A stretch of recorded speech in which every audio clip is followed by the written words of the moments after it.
tous mes exploreurs fantastiques. Donc ça y est, enfin je fais ma vidéo avec mon cher époux, donc Tom Sharp ici présent, qui nous a fait l'honneur justement de faire la toute première vidéo ensemble en couple. Et comme nous sommes tous les deux passionnés d'Égypte antique, et ben c'est avec plaisir justement qu'on va présenter et qu'on va vous expliquer un petit peu notre savoir. Et comme d'habitude, la vidéo va pas être trop longue, on va vous transmettre justement quelques infos. Alors il faut savoir que moi je vais présenter les choses en français. Mon chéri, mon époux va dire les choses en anglais puisqu'il est britannique.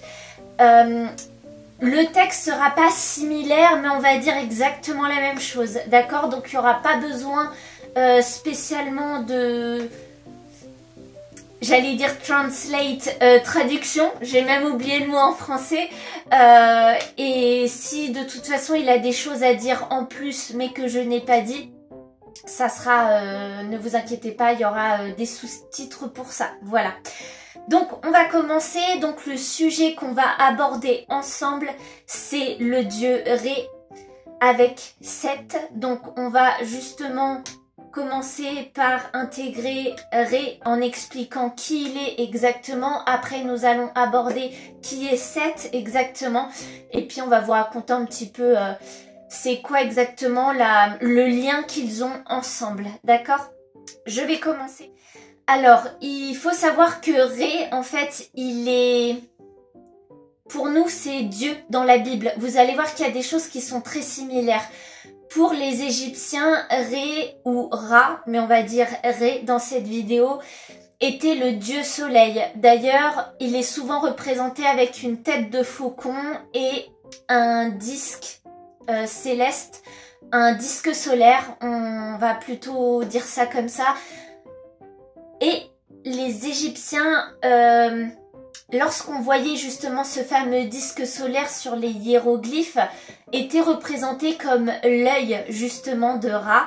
Donc l'œil qui signifie justement la puissance et la protection. Il faut savoir aussi qu'il y a certains pharaons qui ont utilisé le nom Ra, comme Amon-Ré par exemple, pour justement comme récupérer cette forme de protection et de puissance que Ré avait.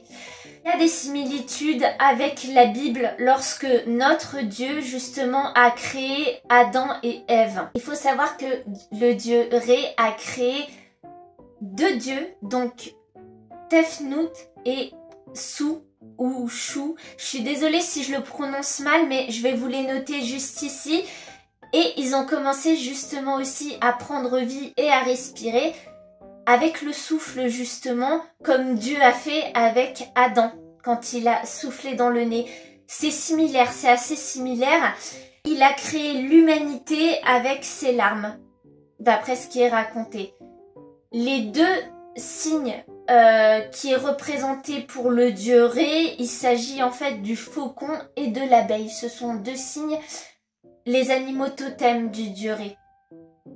The basis of the story is rooted in what's called the Osiris myth, which would be probably the one amongst the most popular stories in ancient Egypt. In the mythology, Ra is the god of the sun. He is typically will be depicted as a man with the head of a falcon and also a distinct disc on the top of his head, representing Solar. In the story, his general story, he is deemed as the creator of the world. And in his boat, he is also one who vanquishes darkness. Darkness which is created by the serpent god Apophis. In one of the strange twists, and well, this ties in later to another god's story, Set, who is deemed as one of the more malicious of gods in their character, given they killed their brother Osiris. But yet, strangely, Set is the god who actually protects Ra. Alors, ce que mon mari justement expliquait, que je n'ai pas encore expliqué dans la vidéo, c'est, vous savez, lorsque le jour vient et la nuit vient, rappelez-vous, Non, je vous ai pas encore fait la vidéo avec le scarabée, mais je vais la refaire justement pour vous réexpliquer tout ça. Il y avait aussi en association le dieu solaire, qui n'est pas le dieu soleil comme Ré. Mais je vais vous réexpliquer tout ça plus tard dans une autre vidéo. En fait, par rapport là au jour et la nuit, il faut savoir que en fait, Ré, il voyage chaque jour dans une barque céleste, d'accord? Et il repousse les ténèbres parce que justement, il est comme on dit avalé justement par la déesse Nout. Et il est souvent attaqué par Apophis. C'est ce que justement mon mari expliquait.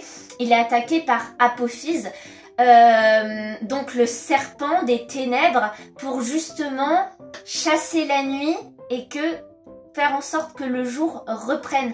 Donc en fait, dans les croyances des Égyptiens, le dieu Ré se bat constamment la nuit contre les ténèbres. Mais nous allons après parler de Seth, qui lui n'hésite pas justement à avoir un rôle très important pour la protection du dieu Ré. Alors, avant de parler de Seth, j'ai complètement oublié de vous dire certaines petites choses assez importantes pour le truc. Donc, il faut savoir que le dieu Ré était vénéré à Héliopolis et c'est à partir de la 5e dynastie égyptienne. D'accord, ça je l'avais oublié. Et à un moment donné, Ra voyait que les êtres humains complotaient contre lui. Et du coup, il avait demandé à la déesse Sekhmet, je crois que c'est ça, mais je vais vous remettre le nom ici. Sekhmet, pardon si je le prononce mal, justement de, on va dire, punir les humains. Et en fait, Ré a changé d'avis, on va dire ça. Et dans les croyances de l'Égypte antique, Ré a fait boire de la bière justement à cette déesse, de la bière qui avait de la couleur sang pour pouvoir l'endormir et qu'elle arrête le carnage. Donc ça, j'avais oublié de vous le mentionner juste avant. Mais bon, on va dire que c'est la continuité de toute façon de la vidéo. La vidéo sera peut-être un petit peu plus longue que celle que je fais d'habitude, d'accord? Comme il y a la traduction avec mon époux en anglais.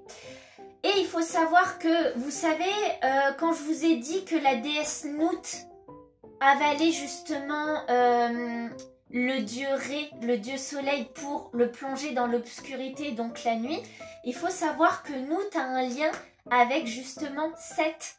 C'est sa mère. A lot more complicated where, as I noted, he protects Ra and yet he also murdered his brother Osiris. So how the story goes is that Seth and Osiris, both brothers. Osiris is the king of Egypt. He is, however, killed by Set, who Vego takes over the throne for himself. It was Osiris's son, Horus, that being Set's nephew, who successfully kills Set and then himself becomes now the new king of Egypt. In between these stories, however, it is Set who is the protector of Ra. The general attitude is that with Set, he's seen as more in the sense of a necessary evil, or rather, he's seen as a god of chaos, but it's more of a necessary chaos. Sort of ties into that sense of you can't really have total chaos, but you can't really have total order either. You need sort of a balance in between, and Set in this case is that balance. Typically in hieroglyphics, he will be depicted as a man with the head of a canine-like creature. It's not specified exactly what kind of creature it is, just simply canine-shaped. Most people would be inclined to think it's a jackal, however, this is incorrect. If it was a jackal, it would actually be the god of the underworld Anubis, who's an entirely different story. Donc, il faut savoir que le dieu Seth est associé justement à tout ce qui est orage, désert, on va dire le côté sombre, le côté destruction, le côté... Il n'est pas spécialement relié à quelque chose de positif, le dieu Ré, mais il est vraiment, il tient un rôle essentiel, justement comme mon mari vous l'a expliqué. Il tient un rôle essentiel, Seth, pour la protection du dieu Ré. Justement, il a toujours combattu Apophis, donc le serpent. Il faut savoir que Seth avait une espèce de anse et l'a justement jeté sur le serpent Apophis pour protéger justement le dieu Ré. C'est ce que mon mari vous expliquait. Et par contre, effectivement, il y a du bon mais il y a aussi du mauvais. Il faut savoir que Seth était très jaloux de son frère Osiris. Donc il a décidé de l'assassiner et de répandre en fait plein de morceaux de son corps sur tout l'ensemble de l'Égypte. Il y a sa femme après qui a parcouru l'Égypte pour essayer de retrouver les morceaux, mais ça je vous en parlerai dans une prochaine vidéo, sinon la vidéo va être beaucoup trop longue et c'est pas le sujet de la vidéo, mais je vous en parlerai bien évidemment. Et il y a Horus, donc le fils d'Osiris, qui s'est vengé tout simplement et a voulu détruire et combattre justement Seth, non seulement pour se venger de la mort de son père, mais surtout pour reprendre justement le pouvoir en tant que roi d'Égypte. Donc Horus a réussi juste à assiéger Seth pour reprendre le pouvoir, donc le trône d'Égypte. Donc il faut savoir qu'il n'y avait pas que les pharaons, les dieux se battaient aussi entre eux de l'autre côté. Donc il y avait vraiment toute une immense dynastie de ce côté-là entre les êtres humains et les dieux qui étaient toujours omniprésents dans la vie de tous les jours des pharaons et même pas que des pharaons, même des paysans, etc. Son culte en fait, pour Seth, son culte est dans la ville de Noupt. Je sais pas si ça se prononce bien, mais encore une fois, je le renoterai. Oulala, j'ai du mal à parler, pardon. Je vais le renoter sous la vidéo. Il faut savoir aussi, petite chose, que mon compagnon n'a peut-être pas parlé, je pense qu'il ne l'a pas dit dans la vidéo, Ramsès II, comme je vous avais fait une vidéo sur Ramsès II, honorait énormément, tout au long de son règne, il a énormément honoré Seth, puisque pour lui c'était vraiment un dieu important. Et c'est vrai que quand on voit les fresques, etc., de tout ce que Ramsès II a bâti, a construit, on voit souvent justement Seth. À ne pas confondre avec Anubis, puisque Seth est représenté avec un animal avec un museau très long et des oreilles carrées. Et on ne sait pas trop ce que c'est justement comme animal, on suppose, mais on ne sait pas vraiment comment Seth, à quelle tête il est représenté, alors que Anubis a la tête soit d'un chien ou d'un chacal. Donc il faut vraiment pas les confondre. Donc on a plus ou moins effectivement détaillé avec mon mari la relation que Seth entretenait avec Ra, c'est-à-dire que Seth était très protecteur vis-à-vis de Ra et a joué un rôle vraiment très important pour Ra, parce que, enfin je dis Ra mais c'est Ré, pardon, excusez-moi, mais on peut dire les Ré ou Ra. Si Seth n'était pas là, je pense que ça aurait été quand même une forme de catastrophe pour l'histoire, en tout cas les affaires entre les dieux, d'accord? Après effectivement, on est d'accord, c'est toujours, les dieux et les déesses sont toujours une croyance niveau des Égyptiens, mais on a envie quand même un petit peu que ça soit vrai, j'ai envie de dire. Voilà, enfin moi en tout cas j'y crois. Voilà pour cette vidéo avec mon mari. Donc thank you so much darling for made a video with me together. Et si ce genre de format vous a plu avec mon mari, eh ben on va en refaire d'autres, voilà, avec grand plaisir. Je vous remercie, n'hésitez pas à vous abonner si c'est pas déjà fait. En attendant, je vous fais d'énormes bisous et je vous dis à une prochaine vidéo. Bisous.